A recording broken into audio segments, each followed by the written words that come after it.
বাচ্চাদের এক্সাম শেষ, এবার যাব বাড়ি। তাই একবার লাস্ট এলাম ছাদের গাছগুলোকে দেখার জন্য। 3 দিন ধরে যে পরিমাণ বৃষ্টি চলছে, সব মোটামুটি ফুল ঝরেই গেছে, কিছু ডালপালাও ভেঙে গেছে।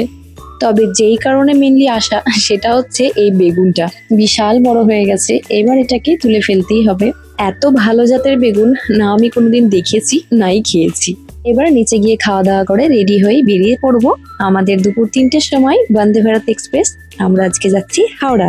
আজকের একটা আলাদা এক্সাইটমেন্ট আছে, আমরা সবাই ভীষণ খুশি, ভীষণ এক্সাইটেড, কেননা প্রথমবারের জন্য আজকে আমরা গিয়ে দেখতে পাবো আমার বোনের মেয়েকে। ভোরের ট্রেনে বেশ অনেকক্ষণ ঘুমিয়ে টাইম পাস হয়ে যায়, তবে এই বিকেলের ট্রেনে টাইম পাস করাটা খুব মুশকিলের। এই খাওয়া দাওয়া করতে করতে আমরা টুকটুক করে এগিয়ে চলছি। তবে বাচ্চারা আজকে ভীষণ বোর হয়েছে। মোটামুটি এখন 10:30 বেজে গেছে, ট্রেন প্ল্যাটফর্মে ঢুকছে, আর আমরা এদিকে বসে বসে ক্লান্ত।